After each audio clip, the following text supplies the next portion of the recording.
నర్సంపేట నియోజకవర్గంలో యూరియా కష్టాలు తీరడం లేదు. నర్సంపేట మున్సిపాలిటీకి చెందిన రాజపల్లి గ్రామంలో యూరియా రావడంతో పండుగతో సంబంధం లేకుండా రైతులు అర్ధరాత్రి నుండి లైన్లో నిల్చొని యూరియా కోసం ఎదురు చూస్తున్నారు.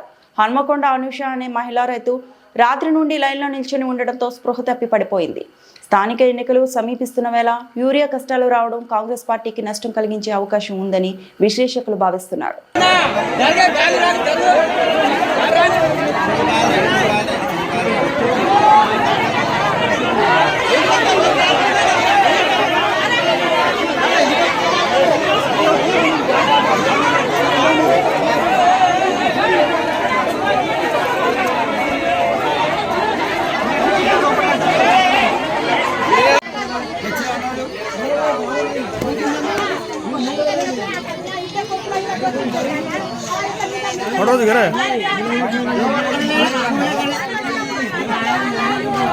क्या हुआ रे?